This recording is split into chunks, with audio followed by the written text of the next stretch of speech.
to the refining without any working capital. In India also those opportunities are there. That is the point. So everybody.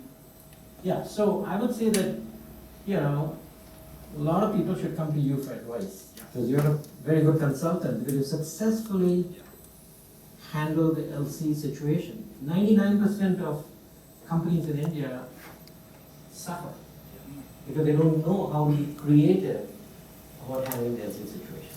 It's nice. Sorry, I just beg to differ because I think it's quite common now. You get non-fund limits from LCs? you don't need to. You get non-fund limits from banks, of course, against your other limits, and it's quite common to be able to open LCs with 10%, 15% margins. I think what he was trying to say is for startups, how easy it is to, for if you're going only for startups, it will be tough. So I think So we're if you're talking an about established startups. company, you have a $10 million or 100 crore line of credit, you can do it against it. But here Taiwan wanted to become the manufacturer as a country. The strategy was to become the manufacturer of the world. And if Modi wants to make India the manufacturer of the world, guess who's going to have to change? The banks are going to have to change completely. They're going to have to learn how to trust people and then trust the right people because, if you don't have laws so that people are not just importing the stuff, selling it locally and not manufacturing, which can also happen, then the whole system falls apart. So obviously, there are all kinds of controls that will be needed in every direction to provide this kind of LC thing that Taiwan did and still does in order to support manufacturing in their country. So you're saying Taiwan was doing it even to the startups, like new companies? Absolutely. Absolutely. That's the beauty of it. Otherwise, I can tell you there are 100 entrepreneurs here who can probably make a better smartphone than Taiwan. But they can't get into the business because they can't support the whole cash flow situation, right? Because so basically China is doing the same thing that Taiwan did. You think China became the manufacturing hub of the world without solving this problem? This is the fundamental problem to be solved. Cash flow for manufacturing companies. Because the value add is only 10% of the BOM. The value add for an iPhone is only 10% or less. And yet, how do you handle the cash flow, the bill of material going in and out? You're going to come in, do your manufacturing, get out. But the cash flow kills you. Right? If the supporting LC is not there, and if the system is not in place so that, because foreign companies have to trust that the money will be there, that you're going to get paid for shipping stuff into a part in China that you never want to visit. Right? And they don't even know where it's on the map. But they're shipping it. And, so the Chinese government provides all the infrastructure from a financial transaction standpoint to make it all work. Right? And MITI did that for Japan. MITI did the same thing for Japan. This is every country that has ended up becoming a manufacturing hub for the global trade market has done this. And I personally think, I know it was a problem 20 years ago when I was operating, and maybe things have progressed, but I think in my gut feeling says that it's not progressed. Okay, so we're taking care of the money issue, all this stuff, anyway. So, just to summarize the whole Dino experience, So, anyway, just to finish the story, 2 years later, we was already like 15-20% of the market, and the motherboard using our chips. Basically, wherever Dell went, wherever HP went, we kept on running into these PCs which had the Opti motherboard. And so finally, they started calling me and saying, can you tell me what this Opti is all about? And it's much easier to sell if you're invited to sell. So Michael Dell actually called me up one day and said, "Can I invest in your company?" So, because you're a startup. So, but the point is that, within about 2 years or 3 years, we were the biggest supplier to Compaq, IBM, HP, everybody else, right? So, we became the largest supplier of chipsets. But you can see that if I had not leveraged globalization and with all the myths and grits of what a global market, doing business in a global market is all about, and we'll go into the grits part, later on, because even the dino part is, right now I'm just giving you the good stuff. But there's a lot of bad stuff too that you run into when you do business in Taiwan or Korea, and all of them have their own different bad stuff, right? And, but you've got to, take it as it comes and enjoy, and build a successful business. Anyway, so that's the dino story. Okay, so with Selectica, really, we entered the market late. I was a semi guy, I was not a IT guy, and but in 5 years we became the leader everywhere. We replaced even our competition who had been there for 5-10 years, and all the big companies, we replaced them and started having a license plus services business. And we had about 450 employees in India, and we raised $230 million in our IPO for 5 million. So, so the key here, and this is probably going to be very easy for folks here to understand, which is the key was, India is the biggest access to high engineers, right, software engineers, and they are very trainable, they are very inexpensive in the beginning. Till you train them, then everybody hires them away from you. So, in fact, retention becomes the key success element in your strategy. But, you can still, pretty much most people know how to build a good software team here. And there are, I went to the second tier cities, I didn't go to Bangalore because I knew how difficult retention would be in Bangalore. So I went to Pune and to Chennai and built the teams there.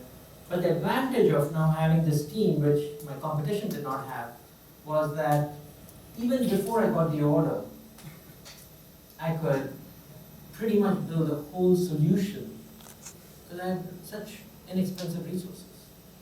Which year was this?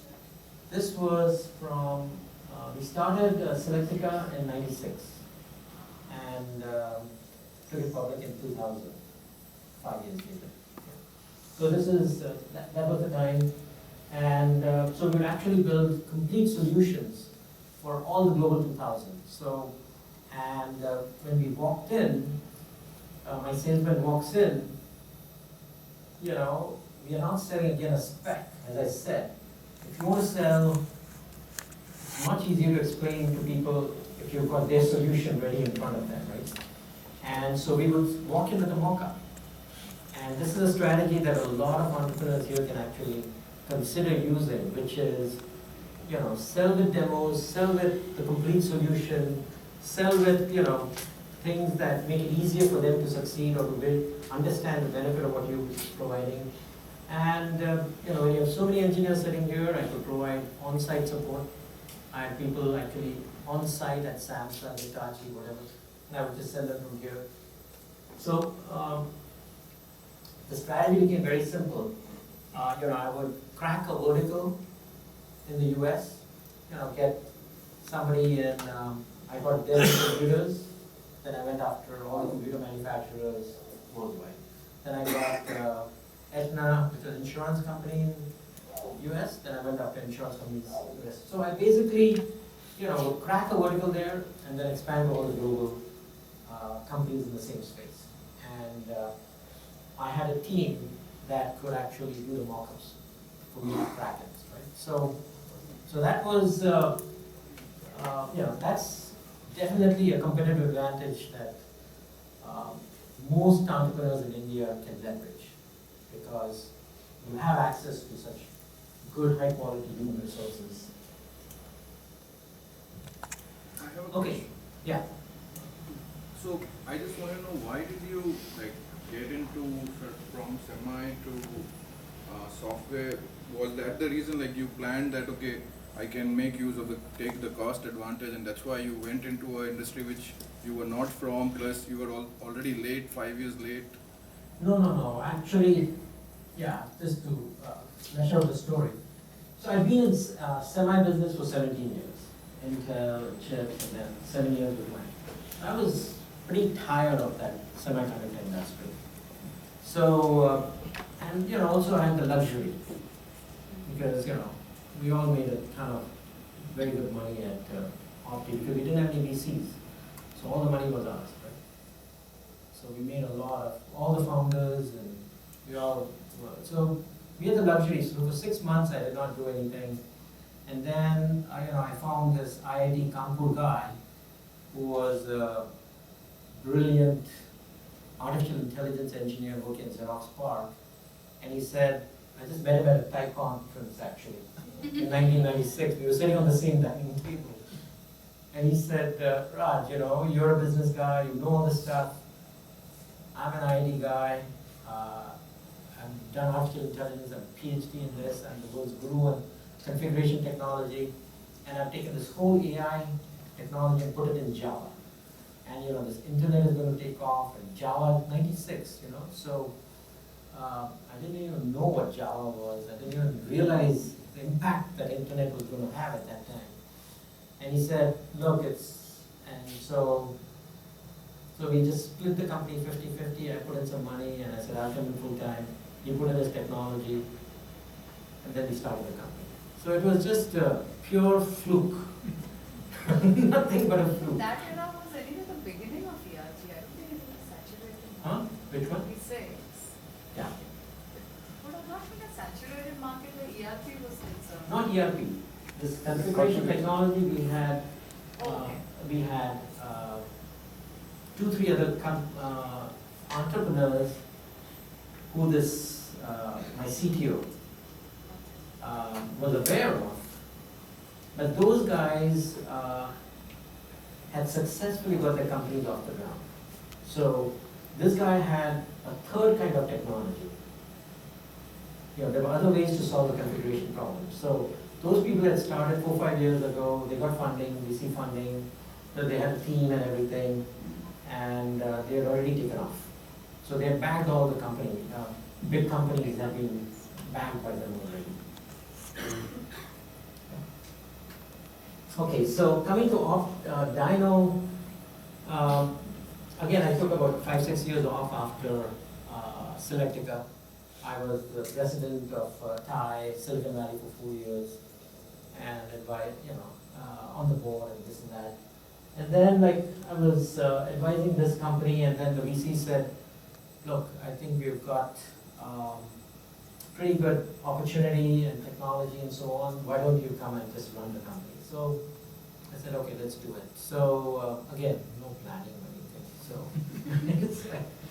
but I knew entrepreneurship, right? I knew how to build companies, and I knew how to think solutions to business problems or to company building problems, and that's my skill set, right? How to think out of the box about these solutions. So said, okay, let's try something like that I've again not done before. So again, turned out to be that this was the problem that we were facing, and I tried to offer a better platform than YouTube, and can't fight something that's free and which has got Google behind it. It was very difficult because whatever features we put in, 3 months later, Google already have the same features. It's like you just can't beat Google. Too many Indian engineers working there. so yeah, and the founders of Google are very smart, and they are very creative people. So and that's why they become such a horrible company for entrepreneurs in Silicon Valley to fight. Because every company an entrepreneur starts, Google is like big brother, trying to figure out whether to get into it. Because, you know, Google doesn't mind getting into any business. Well, I heard that last page of every report says sell it to Google. You think I didn't try? Of course I tried. Because remember the Chromecast that they launched, the Chrome Stick? Chromecast, right? Yeah, 1 year before that, I took my whole platform there, I showed them everything. And you know, if they had bought Dino, like, you know, they would have had a better product than Chromecast, you know, better than Apple TV. But, you know, I couldn't convince their engineers to part with that, you know, to buy us, so anyway. Anyway, but the point is that, you know, you're running into Google, you know, pretty much most cutting edge areas of the internet. Unfortunately, you run into Google, right? Now, I think sitting in India, I think we've got a slightly better chance, right?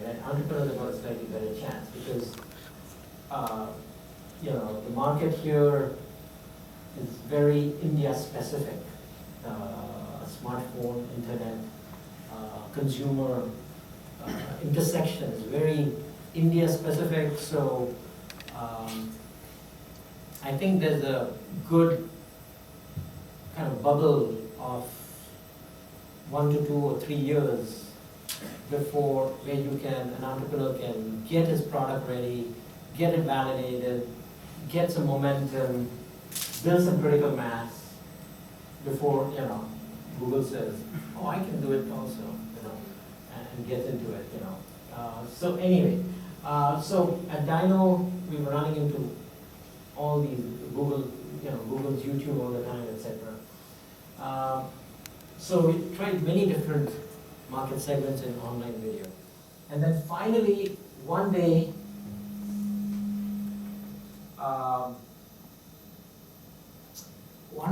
on Saturday, I suddenly get this call from this Malayali guy from Cochin.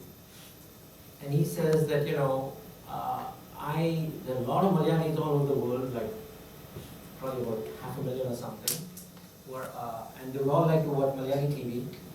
And, you know, I'm streaming Malayali channels, about 16 TV channels, like Asianet and all that stuff, to them, you know, from Cochin. And, you know, I had my online platform and everything that people can just try it out. I said, I've tried your platform, it's really good, everything works, you know. Can you provide me your service? And, you know, suddenly, like, you know, and he said, I'll give you $5 per Malayali customer per month for them to watch it anywhere, in Dubai or Europe or US or wherever they are, right?